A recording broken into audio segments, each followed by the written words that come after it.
evening and welcome to the Chrissy B Show, and tonight we'll be discussing recent issues with youths and whether it's really possible to make long-lasting changes to the community. Joining me tonight I have a solicitor, a youth worker and an ex-police officer, all with their own opinions on how to bring about change. And we also have on Nina Lewis and co from Platinum Performing Arts. And they're over there waving at me. Some of them, yeah, we can hear them already. And also it is Monday, so we'll also have our self-development clinic with Chris Browne a bit later on. Now, before anything else, let's take a look at this video of an organisation that believe very much in a bright future for young people.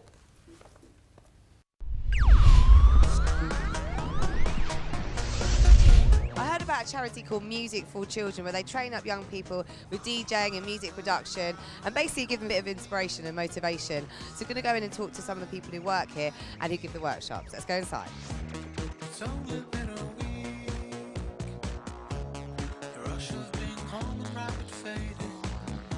So I'm here with Clary, the chairman of Music for Children. We're going to have a quick chat about the charity. So how long have you been on the chairman for the charity for? This is it'll be 2 years now, yes. Okay, and was that when the charity was first established 2 years ago? No, it's been running about 7 years now. It was been single-handedly run almost by Oz Baildon, who was the founder. What's the main sort of objective of Music for Children? What do they try and do to help young people? We do a lot of workshops for local children, all free, mainly in performing arts, as in we have the DJ Groove School, we have dance classes out the back, which are very popular. We're trying to fill as much of the time as we can, free for the local community, mainly aimed at children.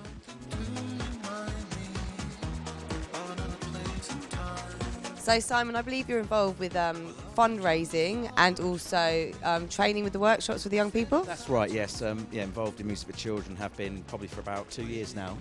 We started running Groove School, which is a children's DJ and music workshop, and through that I met Oz and the whole Music for Children team, got involved in the world's highest gig.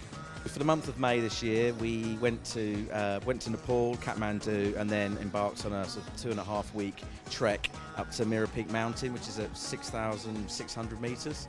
And we carried a whole load of music equipment to the top of the mountain and performed a gig at the top. Welcome to the world's highest gig, Mark 2.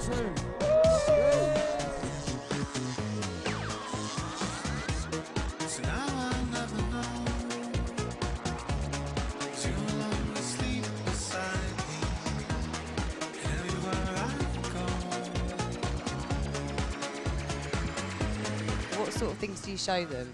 It's a whole real spectrum of dance music, so everything from turntables to mixing, to producing records, to teach them how to run a radio show, really the whole spectrum across all areas of dance music.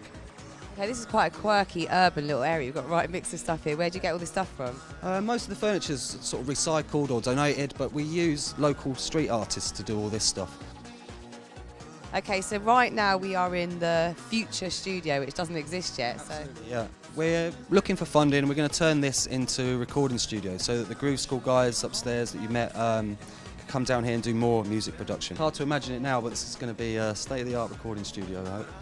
So what's going on inside there? We're very proud of this. This is a community-based radio station. You can check it out, Urban Jazz Radio.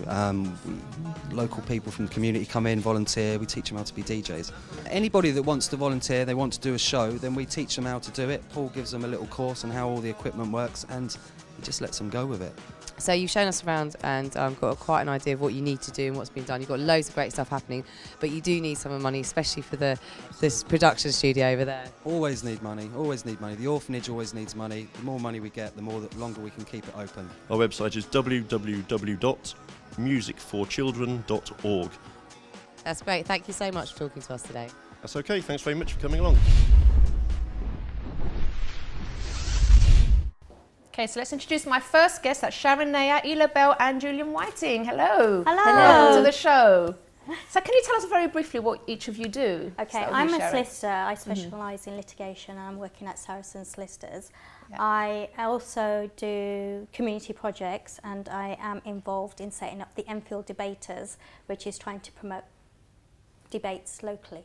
Okay, that's quite interesting. Yeah. It's different. Okay, how about you, Julian? I'm an ex-police officer, did 6.5 years in the Met and currently campaign on child abuse issues and people who have been affected by abuse. Right. Also organise debates and talks, and also involved with a charity called Cheer, that get involved with single parenting and the issues surrounding single parenting. Okay, and you, Ela? I'm a psychosynthesis therapist and a trainer in mental health and personal development.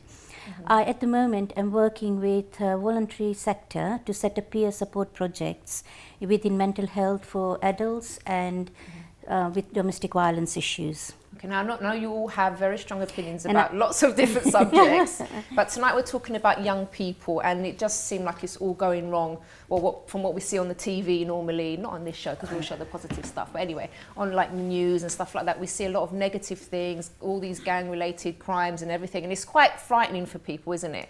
But where do you all think it's going wrong? What's the real issue that's going on? Let's start with you, Sharon. And feel free to jump in. I think I don't believe it's all going wrong.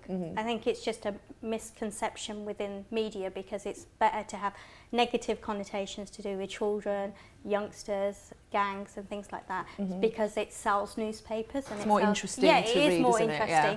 Whereas I think you've got Platinum Performing Arts later. Yeah. They're an organisation that's trying to show that they are a positive step towards showing how talented young people are, and it doesn't matter which background you come from, you can still achieve. So we need to move away from the negative and try to promote what is positive within our communities and what we've achieved. So that's what I believe. Okay, how about you, Julian? What do you think? Well, I think I'm interested in governments and all these organisations who claim to have the answer to the plight of youth.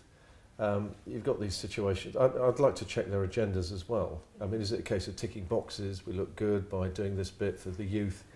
I think a lot of the youth have got to have a say in what they feel would be right as well. And you don't think they've got that say at the moment? No, I don't think so. I don't think so, no. And I think that horrendous with the crime statistics of kids in fear, kids are worried about being called a grass and all that sort of business. And I think a lot of people who are making decisions for youth have probably never ever encountered the sort of stuff that a lot of youth have to go through, especially now, as it seems to be quite violent. But there's a lot of good projects going on, a lot of good talk, but I think we need more transparency to get people to really talk, to see what works, not what not works. Now, we have got a serious issue with gangs in this country, haven't we, Ela? Not that serious that people think. And really? Yes, I do agree that things are being done, but they're at a very low level. Positive things are being done. The problem here is that it needs to be taken up by a political party who will not only pay lip service, because the policies that are being created are reactive rather than proactive. So what they do is they get the funding in for maybe 1 year or 2 years, and then that service goes just as the children, young people and children start, depending on that service to move forward. It's taken away, and they're once again let down. And this cycle of this thing happening, just being let down over and over again, can bring in a lot of disappointment, disillusionment. And then they just don't want to talk, they withdraw. No wonder they withdraw. So this is the problem, that we have to have, anything we put in has to have a long-term plan. Maybe we're looking at 10 years, minimum of 7 to 10 years, not 1 year funding from big lottery, or not so much funding from your Olympics. I mean, where's the Olympic funding gone? Children and young people were told that they would get so much. Where is it all now? Yeah? It's not there. And what is happening is that the parents also need to take responsibility here. Yeah, this is what I wanted to ask, because it seems like we're firefighting of it, but where's it all coming from? Because there's a root to everything, isn't there? There's a root to all the violence, there's a root to, way things are going in this country. Where do you think it's starting from? I think we're losing identity. I think there's a lot. Do you think it's an identity issue? It is an identity issue, because people don't feel they belong. Young people are not made to feel belong in this society, in families. Okay, I'm an old-fashioned person because of my age and everything, but I do believe that children need somebody when they come home to just give them that little bit of TLC from school or wherever, and say, are you hungry? Are you okay? How was your day? Just sit down and I'll make you a cup of tea. But then do you believe that it's a two-parent No, family. it's not. I'm a single And- or parent. you- No, I'm a single parent. Because I don't think a family or a structure, a social structure where you connect with people doesn't necessarily No, it doesn't have to be a one. the conservative ideology. No, I'm not talking about that. I'm talking about family in any sense you want to take it, and that could be your grandparents, it could be your uncles and aunties, it could be your neighbor. We're talking about a connection, a connection with other people. But some that people will feel take that they care. get that from a gang, though. Yeah, that's the exactly, thing, and this because is they what don't is all- happening. Some people don't have, even if they have a single parent, for example, just a mum or a dad, but some of them still don't feel that connection belonged. because that person's not really looking after them. And, Yeah, but and then- this is why they go into gangs, because they want to feel belong. And young people are young people. They may have had loads of traumatic experiences, but they may not have had the learning. I mean, some young people that I see here seem to have found that learning, but there are a lot of young people out there who have not learned because they're still going through that trauma. But And then are you saying it's the parents' responsibility? I believe it's the parents. We And are have you saying- children. But the difficulty I have is the tendency to blame single mothers. But I'm not blaming Yeah, single. What but I'm the- saying is it's all parents. If we produce children, we are obligated to those children to do our best by those children. We should not be obviously we teach children by being rather than talking. Children will learn by seeing, not by hearing. Julian. Children, What did you mean by identity? Because you didn't actually get to explain what you mean. I was just I've gonna got about say- 30 seconds before the break now. Go for it, I was just Julian. going to raise the issue of listening, and we've done exactly Listening. this thing here. I was asked a question, and then suddenly it cut off slightly. So I think listening is quite a key thing. It might help, actually, to take time. I think we're rushing too much. Fast, there's fast programs that are going on, but like you mentioned the point about a long-term strategy, people coming out of prisons and stuff. Listening, I think, is the key in this. Julian, I want to listen to you more, but I've been told that we have to go to a break. But I'm going to start with you when we get back from the break. Deal? That's great. Okay, and if you Over want to to get the involved news. as well, you can email me on chris@chriscbshow.tv. Join us after this.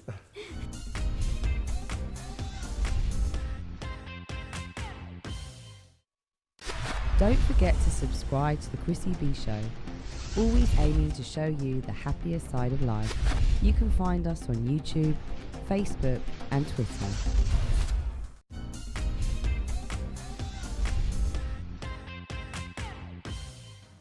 Welcome back to the show, and let's start off with Julian this time because you didn't really get a word in edgeways before the break. So you were saying something, Julian. What was it? I've forgotten now. No, identity. I think people need some sort of identity, and if a lot of people have chosen a criminal lifestyle, for example, there's probably a reason behind that. They've identified that the people that they're going to follow, maybe a gang leader, for example. And I think that obviously, following that sort of lifestyle is not a good thing.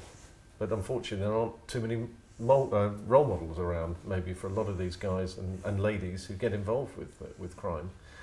Do you think, though, that some young people are just looking for a bit of excitement, though? Because we can't really say that everyone that joins a gang is because they need an identity. Because some young people that I've spoken to in the past that have been on the show and other shows that I've done as well, they actually came from a really good background. The parents were very supportive, always there for them, but yet they still joined a gang. Absolutely. And, I think we all pushed boundaries when we were kids and all that sort of thing. But I think some people push too many boundaries a bit further. And I think it'd be a good thing for people who've been through that process, maybe through prison, to really re-engage with the estates or to an estate, a massive estate where kids can still get involved. It doesn't matter who you are. I think there are... Yeah, but then also... Sorry, it shouldn't just be the prisoners who come out, because I believe there are lots of young people who could do peer support to other young people on the estates in school. We need to be ensuring self-supportive peer support groups. If you have peer support in estates and things like that, the people that come in to do peer support might get beaten up because of No. It is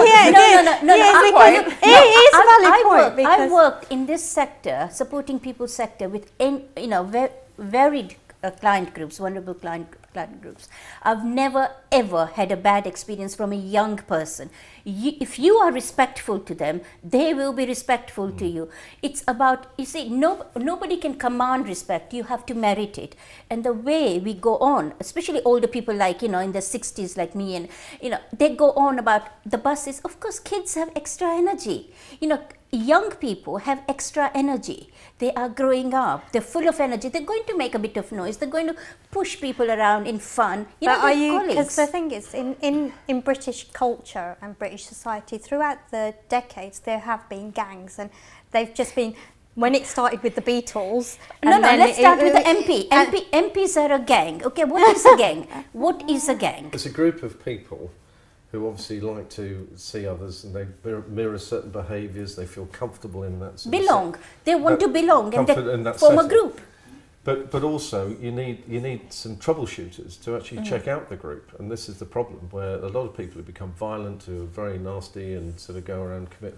But is it because a lot of people aren't going to be prepared to face that sort of stuff? It takes a big thing for someone to go in and say, "Listen, I think there's a bit of an issue here," and the police do, I think, a fantastic job. But unfortunately, I would disagree that the police do a fantastic job. Yeah, but they wouldn't even report. No, I will say that because I've seen young people being dismissed by police when they've reported crimes, when they've reported beatings. They don't take it into account. They think, well, the young people. And police are very PC. So if they see, if they see a coloured person, a black, brown, Indian against a white young man or a white young girl, or any sort of mix, they want to keep away from it because they don't, they don't want to get entangled in all the pissiness of it.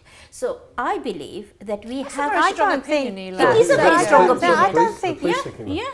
It happened to my daughter. It happened to my daughter. That doesn't mean it happens. Every time. Also, when I was a youth worker, I used to be a youth worker in Enfield, Haringey area, and the amount of young people that used to come up, and the police were just saying, they would stop them, you having weed, you having this. But why? Why are you even saying this? What proof have you got? What are you basing your, your ideas on? Yeah, but I think with the police, there was a certain amount previously that they had to reach a certain target with stop and search. Yeah, so the question. I want to hear from the youngsters themselves, because we've got some in the studio tonight. So we're just going to play their video first to see what they do first of all, and then we're going to bring them on and hear from them what they really think about the police, about gangs and everything like that. See if they agree with some of your opinions. I'm outside Millfield Arts Centre, about to go inside and talk to Platinum Performing Arts School. Now, they're a young art school that caters for young people from the age of 3 to 21. At the moment, they've got a performance on called Power to Make Change, and they're inside rehearsing, so I'm going to go inside and talk to them and investigate.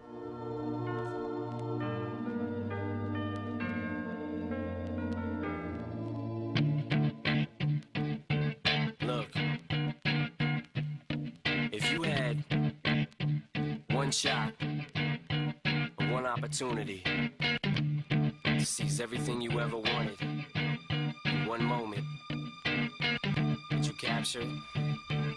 Just let it slip. Yo, his palms are sweaty, knees weak, arms are heavy. So I'm here with Nina Lewis, who is the founder of Platinum Performing Arts. Hello, Nina. Hello, Barbara. So I've just been upstairs and I've had a little look at the rehearsal, and it all looks really, really good. There's a lot of energy there. When did this production start? Well, we did it a year and a half ago. We was asked to put something together to show what the youths are doing today, what they have to go through, what their views are. So we sat down with a group of youths and we said to them out of Platinum, we said, right, we want to put a production together, we want you to devise it. You tell us what you want. And straight away they came out with dealing with gun crime, gangs, teenage pregnancy, self-harm, bullying, cyberbullying, and we just sort of sat down with them and built this story. All of them have been affected some way or another, whether it's through friends, family, so they all had a story to tell. So that's where it come from. I never ever did it for a throne. That validation comes from giving it back to the people. Now sing this song and it goes like, raise those hands, this is our party. We came here to live life like nobody was watching. I got my city right behind. But with the DPMO, what we've done as well is we're using it as a crime prevention. So basically, for the kids that have not quite taken that path yet. And it shows, if you do take that path, what the outcome can be. And that's why we've used like 4 different paths of youths to tell their story, basically.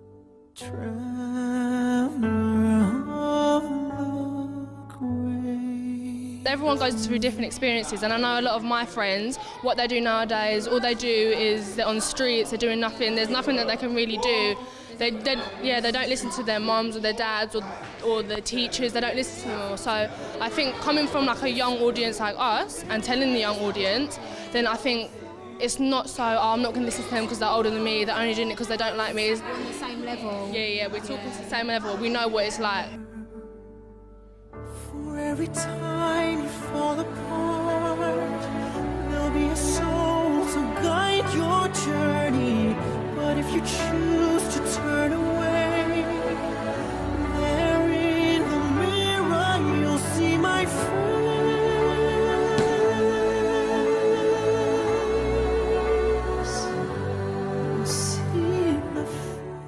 Some of the children haven't got anything to do and there's not much around here, like activity-wise, youth clubs and so forth. So actually Platinum's sort of done a lot of things for the children that would be on the street otherwise. So yeah, I think it's doing really good work. Now we've started doing the Arts Awards, so they can get qualification with us now as well. I mean, we run the ballet, the tap and everything else syllabus, but now we're doing a recognised qualification from the government, which is the Arts Awards, so they can find which part of the arts they're interested in and get a qualification from it as well. So what we do as well is, once they hit 16, 17, we start doing teacher training with them. So what we want to eventually achieve is basically train them up to be teachers and then set up Platinum in other areas so they've got their Platinum so they can run, and then it's jobs out of it as well. So it's not just, you know, at the age of 17 it's like, oh, I've danced for 7 years, what do I do now? So we're trying to get them teaching qualifications, trying to get them into the industry, whether it's performance, getting them auditions and stuff like that as well. There is positive people out there trying to do positive things, and it's not too late to change, guys. Like the ceiling can't hold us back. This is the moment. Tonight is the night. We'll fight till it's over. So we put our hands up. Like the ceiling can't hold us. Like the ceiling can't hold us.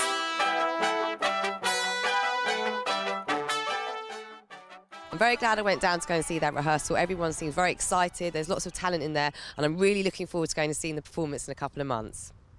Okay, so I'd like to welcome quite a few of the Platinum Performing Arts team here. Hello, guys. Right, we have a full studio today, so we're going to be trying to pass the mic around. So you're Nina, as we saw in the video. Yes. Can you quickly say your names, or just shout out your names? Nabi. Lorraine. Tanya. Arena. Shane. Leonie. Tiana. All right, so I'm not going to remember any of that. Except Nina, because you've got my mum's name, so that's all right. So tell us, guys, I'd like to hear from you, the youngsters now. Like, hearing everything that we've been talking about here, why do you think it is that young people join gangs? Who wants to speak first? Don't go quiet on me now. Why do you think it is? I'm Tiana. Nice to meet you. Hello. Basically, I truly believe that young people join gangs because, one, they have nothing to do.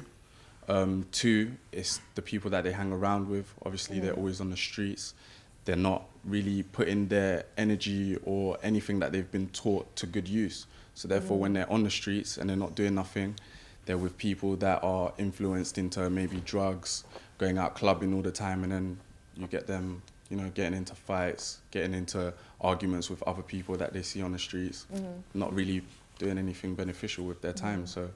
But do you really believe that it's because they don't have anything to do? Because, like, I mean, there's lots of times when we have to just get used to not having anything to do. It happens sometimes. Doesn't mean we go and join a gang. I agree with the rest of the stuff, but what about? No, I do, because obviously there was a period in time where I wasn't really doing nothing with myself. I was hanging around with a lot of people on the streets and that, and then you get caught up in everything that they do, and it's literally because you have nothing to do. So you're just hanging around. But don't you go to school? Yeah, of course, no. You go to school. Ladies as well. What do you think? Yeah, I think the same as like Tiana, as you said, like sometimes it is like nothing to do. Obviously, like I've grown up with a good background. My mum, my dad there. Obviously, I've got Platinum to go to. That's my mum's performing arts school. So like sometimes when I am in school, like it's just the people that like classes, like I'm in maths and like they're talking about like people getting stabbed or how they're gonna go beat up another guy or like just. It's nothing to do with me, but I'm there. You get involved. You get involved. You talk about it, if you know what I mean. It's not to do like, oh yeah, you're in a gang, blah blah blah. It's just the people that you hang around with. It doesn't mean like necessarily that it's to do with you. It's just about the people that you hang around with. You kind of get sucked into it, don't you? Yeah, kind of. Yeah. Right, we've got to go to a break. I know. They keep telling you, break. Okay, I'm going to a break. All right, stay with us. All right, don't go anywhere because we're going to hear more from you in just a second.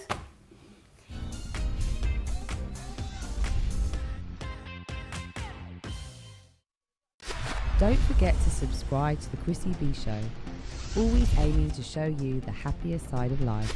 You can find us on YouTube, Facebook and Twitter.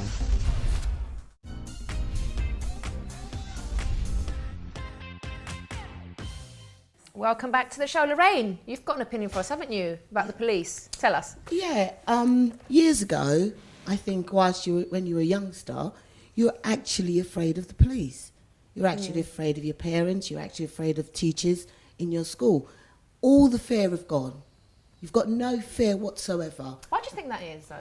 I think, basically, whilst the police had their stop and search, I think probably what happened, they overused that, and the youth built up a tolerance to that and said, you know, enough is enough. So basically, I think now they're taking matters into their own hands. And, yeah. Do you think? Yeah. I've left quite a few years ago, actually in the 80s, but yeah, I mean, I understand that, and I left. I think when the Police and Criminal Evidence Act came in, because there were a lot of police taking advantage of that. And I witnessed a lot of police officers actually, you know, more or less ready to stitch people up, and that's one thing I get. But what I'm saying from what was said earlier, which was great. Well, not great, but in the sense of when you feel that fear, is to never give up on that, because the truth will make you free, in the sense that... But, could I just say, to finish on that, because I actually witnessed a prisoner being beaten up, and my life was made hell for the remainder of my service. I had to weather the storm. And was that because you stood up? Yeah, stood up, and it's not easy, and I went into a room to discuss this with a senior officer, and unfortunately he took it further. So all I'm saying is that there is good news later, because that sort of behaviour is out of order, and there are good police officers actually in there, and there's good community work going on, but there'll always be those bad apples that will spoil it for the rest. Has anyone here been stopped and searched before? What was that? You? Have you been? What was that like? It wasn't very good, because basically, like... Were you doing anything wrong from the start? Okay. We was just in a big group, and they came up to us, they stopped us, and they said, there's been robberies in this area, so we're going to stop, and we're going to stop all of you. Were they polite about it, or were they... No, they were quite actually rude about it and pretty aggressive.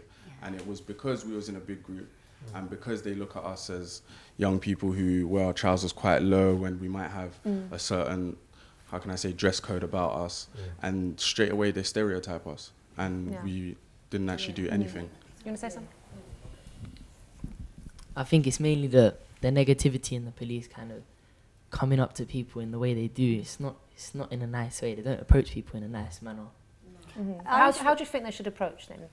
In a better way, they should learn like how to speak to the youth, like not in a way of thinking. It's talking down. It's like To be honest, if you give respect, you will definitely get it back. If you think, if you're kind of challenging and approaching them in a way which they won't like it, they will just backfire at you and just give you attitude. Obviously, then it will just escalate and escalate.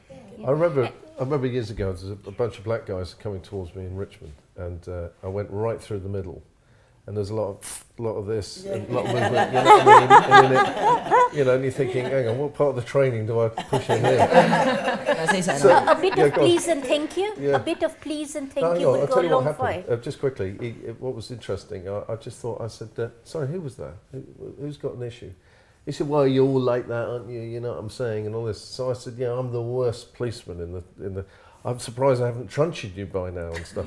So there's a bit of humour that went on, which was fantastic. I never used my truncheon. Actually. I was dying to use it, but I never did. But I just think that, you know, that engagement with the youth, I think how did that change things though? Did that make a difference? Just the humour bit? Yeah, a week later, the same lads were on the corner at the Kentucky and all this, and you know, you get used to the language and you have a laugh, you know, because you're having to deal with these guys and stuff, and you get that sort of relationship. But a week later, there's a bit of respect. So. But years ago, did you not have that? That was part of the community. You had the Bobby walking the street. You had the Bobby actually talking to people in the street, and which made it a lot more. You know, you were on a friendly basis. Absolutely. And you knew the parents. The Bobby knew the parents, and the young people, the children. They're, whatever we say, they're still respectful of their parents, and I'm not saying that all the time, because they do get frustrated, but when and I know as a youth worker, I would get young people in who wanted to move out of houses, and then when you start talking, they would say, no, but I love my mom, and this is what we have to remember, that we have to start talking to young people.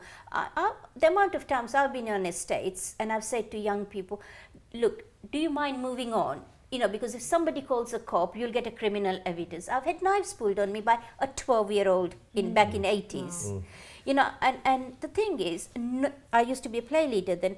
We had a team of 11 people there, and none of them moved in. And I think we have, us in the community, we have to start taking responsibility and intervening when we talk to people. You know, if I see two young people having a go at each other, but I young will people say, are afraid to do that though. They're not no, going to get involved. But the thing is, why should they don't do it? But this is what I'm saying. The fear itself is, you know, there's nothing bigger than fear itself. Yeah, absolutely. So we have to put that fear. You know, I mean, we've got quite a lot of young people here, and you must know other people on the estate. You all, you know, look very nice here, but you must know people there. Yes, yes. Now, I know when I walked into Islington, I walked into Lewisham, Tower Hamlets. I'm looking at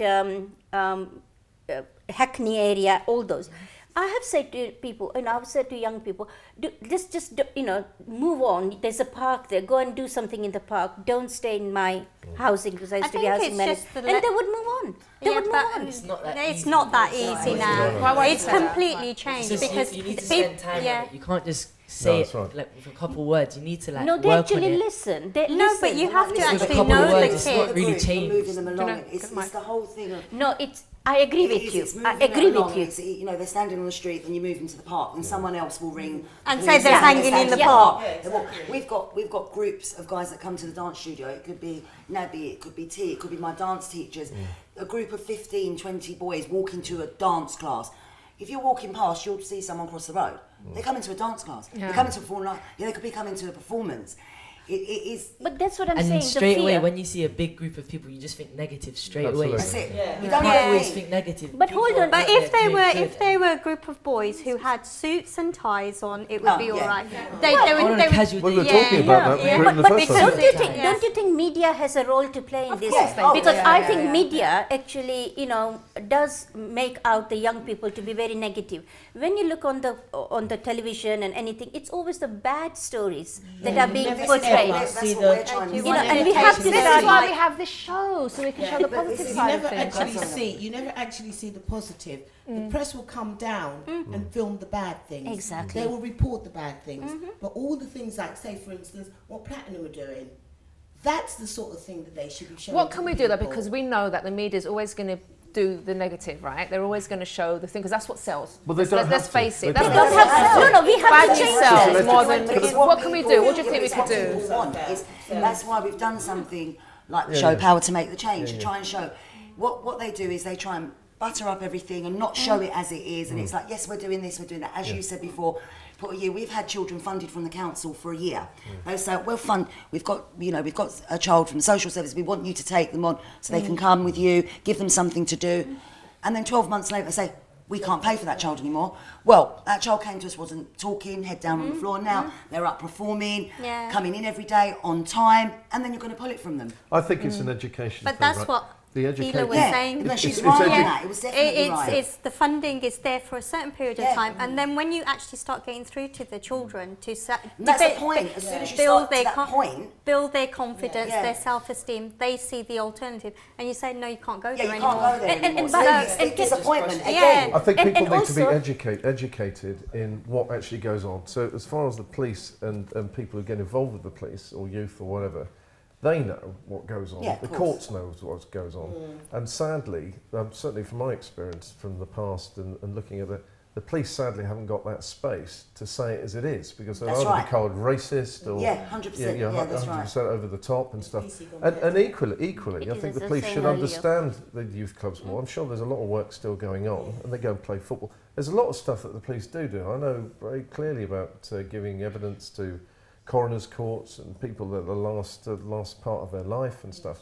So I think, whilst going out on a night duty at 4 o'clock in the morning on a frosty morning and removing somebody out of a canal or something like that, these things, I'm not saying that justifies the police are marvellous, but I think whilst that's going on, I think they should be given space to say it as it is, as to what issues they have. If they've got a problem in Notting Hill, for example, but also the media, the police should be asking the media to come in and look at those positive things that they are doing, so that the perception of young people is changed. You should phone them up and do that then. I will. She Now, does. I'm going to join up with Nina.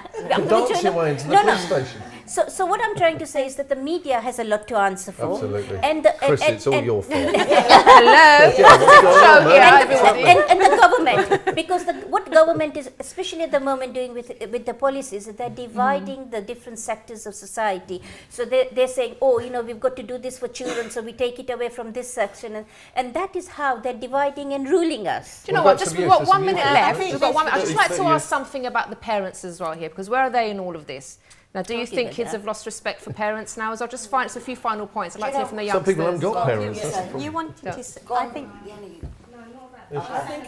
We'll say about the media. I'm saying about the media, like, for instance, Top Boy. That's not a positive thing to show young people. That's about killing, stabbing, gangs. How is that supposed to help black people, young people come off the streets and go into a positive side? So stuff like that, the media are not promoting good things.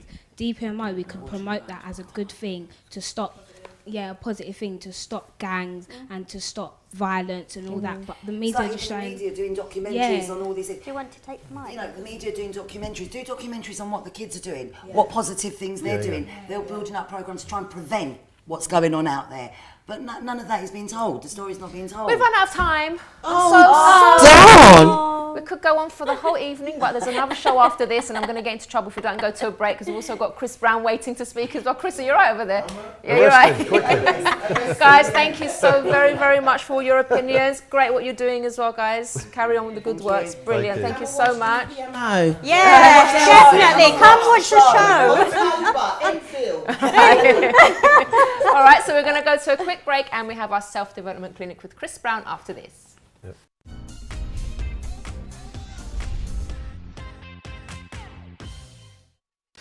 Don't forget to subscribe to the Chrissy B Show, always aiming to show you the happier side of life. You can find us on YouTube, Facebook and Twitter.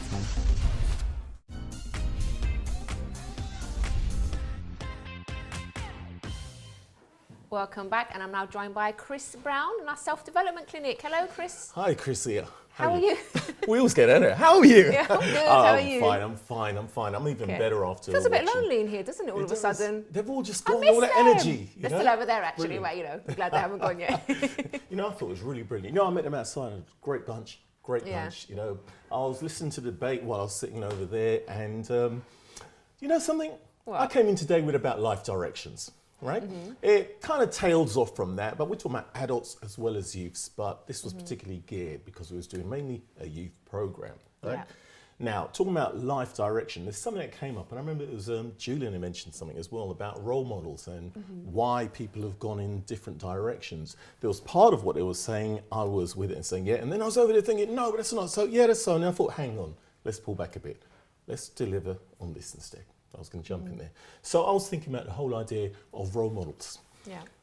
Most people, starting from a child all the way up, pick a role model.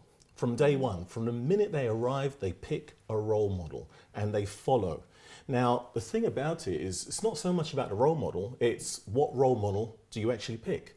You can either say, you can pick someone who's strong character, someone you'd like to follow, like to be like and all that, but are you picking the right role model?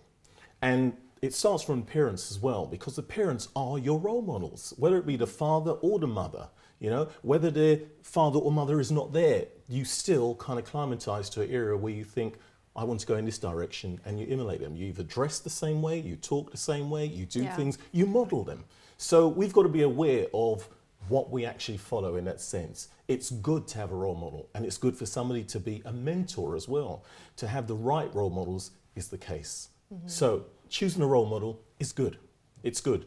You know, we're talking about humans, we're talking about even the animal species, they've got that as well. You know, follow the senior one, the elder one, mimic the same things, carry on the same way, and you develop and you get the same results. Some people that have got like negative people around them all the time though, okay, I know it's to some extent it's a reason why people go down the wrong path. It can be a reason why people go down the wrong path, but I believe that you can change your environment. to an extent. You can look, there are always positive people around, like for example the organisation we've had on today. Right. There's other youth groups that help youngsters. So just because maybe you haven't got a good example at home, say parents aren't there, or maybe parents aren't good parents, they're not very good at parenting, but I don't think that's a reason or an excuse per se to get into a wrong kind of lifestyle. I think there are other positive role models around that people can follow. It doesn't necessarily have to be your parents, for example.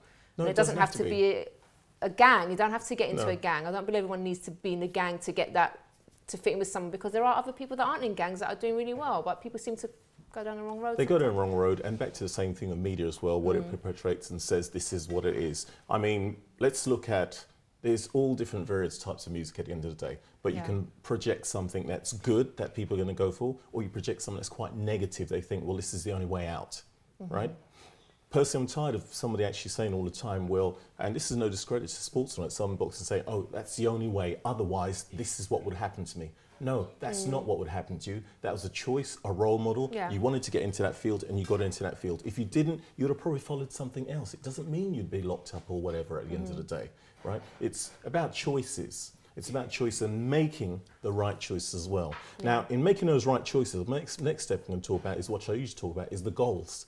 Now, we can take on saying, well, I've got to hit this goal. And many times I've talked about goals. And sometimes we talk about goals and you talk about it in an explicit way. Sort of explicit way means to say, I'm going to be this, I'm going to do that, I'm going to do that, right? Or you can talk about implicit way. You actually believe this is what I am going to be instead of just saying it and doing it. So you've got to choose a goal, a direction you want to go, right? Now, I'm going to jump back a bit at the same time in saying that. I could remember myself as well as a child, but this is many years back. Right, I won't go there for it. Right, but I can actually remember at that time, with groups of friends, guys or whatever, youth centres. There were many youth centres all around. There was a lot more funding and thing going on at the end of the day. So your time was occupied in the summertime doing this, doing that, doing this. And when I look around me now at these people as adults, some of them are quite great achievers and all that. And I believe that was because of role models that we had at that time and had our time used in the right way. I remember there was one of the guys that was Tian was saying about not being able to do anything in the spare time. I totally agree with him. And if there was more places to go to, or like platinum, dance, whatever, it'll make a big difference. So you've got to set goals as well. I think it will make a big difference, but I don't think it's going to also solve the issue, because what if there isn't something in a particular area, for example? You're telling me that everyone now is going to get into trouble. That people used to go to the library, people used to go out and do positive things, people used to be creative on their own, different things. So it doesn't mean that because there's not something in your area that you have to go down the wrong path. You can do other things. There's people that start their own business from their bedroom. There's positive things that people can do, but it's like, I think it's because we keep hearing this thing, oh, there was nothing to do, so that's why I joined the gang. There's nothing to do, so that's why So people hear that all the time, and it's in their heads now. Right. But there's lots of things that you can do with your spare time. I wish I had spare time. There are many things you can do in your spare time, but then again, it's a matter of like choices again. What do you choose? Which one do you choose at the end of the day, right? So hence why I'm going back to the same thing of goals. Having a goal and sticking to it. Implicit, explicit, which one?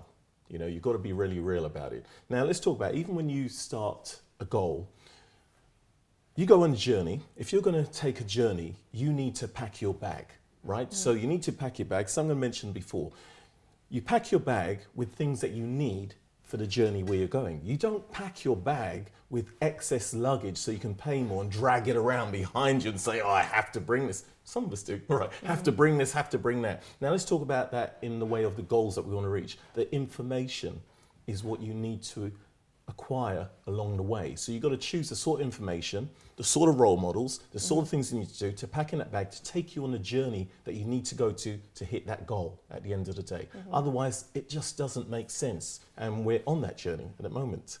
Right? Now, we're actually going to time. I know, it's the end of the journey. Oh, no. And I was just going to say about the last thing. Quickly. Last thing about the journey is talking about your attitude as well. Okay. Your attitude makes all the difference. But I was going to explain that to you. We've run out of time. We can talk about it next week. Yep. All right, thank you so much, Chris. Thank you guys at home. And please, please, always think about the decisions that you're going to make. Always think about your actions, because, whatever you do now affects your future. So if you, for example, are a young person that's watching now and you say you don't have any positive role models around you, contact me. I'm going to put you in touch with some very positive role models that can help you along the way. You can email me on chris@chrissybshow.tv. We'll leave it there for now. See you again on Wednesday. We're going to be speaking about what your eyes say about you. What your eyes say about you. So make sure you join us for that show. Bye-bye for now. I am here with Shally Schiff. I'm here with Shally Schiff. I'm here with Shally Schiff, charity manager of I'm here with Shally Schiff.